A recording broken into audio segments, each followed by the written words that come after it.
So yung mga panalo, meron ditong dinalang unit at 10K pa lang natatakbo, pero makikita nyo naglabasan agad yung grasa dito sa kanyang water seal, sa kanyang impeller bearing. Kitang kita na kaagad na naglalawak na yung coolant. 10K odo lang ito mga panalo ha. So hindi natin sinasabing mahuna si sniper at saka si impeller bearing at saka si water seal. Yan ay nakadepende sa unit na mga boss. So dahil wala pa kami repair kit nito, mas naisipan namin na palitan na lang ng 4S1M na isang buo. Yan. So bakit nga ba mabilis masira itong mga impeller bearing natin saka water seal? Dahil po yan sa sobrang nipis na radiator natin. Na-stress itong mga piyesa na to sa sobrang init ng makina, no? So ano nga ba yung solusyon? Siyempre magpalit kayo ng mas malaking radiator. Yun ang kailangan nyo. So bakit kailangan magpalit ng radiator? Para siyempre mas maraming cooling system, para hindi masyadong stress yung mga piyesa. Ano mga piyesang stress? Yung water pump seal, repair kit, yung water pump seal, tapos yung impeller bearing at yung impeller. So laging stress dito is yung rubber, ano? Yun yung tinatawag natin na water seal. Siya yung pinaka number 1 na stress. Sobrang init eh.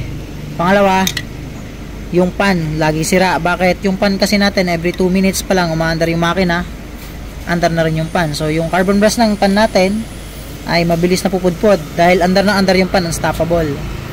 So magtatanong na naman sila dyan, bakit yung Aerox parehas lang ng radiator nito saka yung sniper? Yung Aerox po kasi nasa loob yung makina niyan, yung radiator nasa labas, nasa gilid, malayo.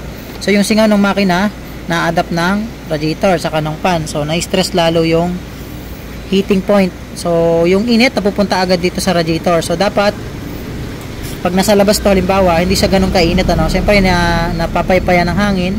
So dong sa Aerox nasa gilid yung ano niya, yung pinaka radiator.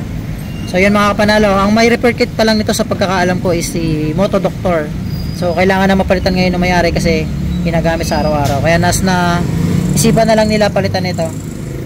Ayan. So wala tayong repair kit dito. So maghanap nito si Moto Doctor, ang i-message nyo muna ano, sa repair kit nito. So tayo mag-stock din tayo nito soon. Maghanap tayo ng makukuha na maraming repair kit nito. So yun lang mga panalo, parta natin ng 4S1M. So sira na agad. So walang pamalit. Kaya ito na ipapalit natin sa buo na.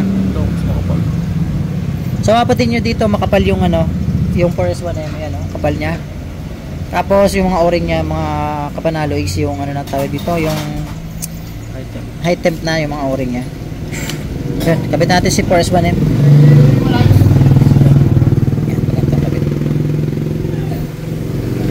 So plug and play lang to mga kapanalo pag nilagay nyo. Ayos na lang. Ayos na. Yan. Salpakan lang mga bossing. Yan. Tapos yun. Nyo lang yung clamp. Pabukahin nyo lang. So balik na ulit. Yan. Okay na. So balik na yung mga tornilyo nya. Saan yung tornilyo? Yan. Safe position pa rin paglalagay. So alisin nyo lang itong dalawang ito. Okay na yan.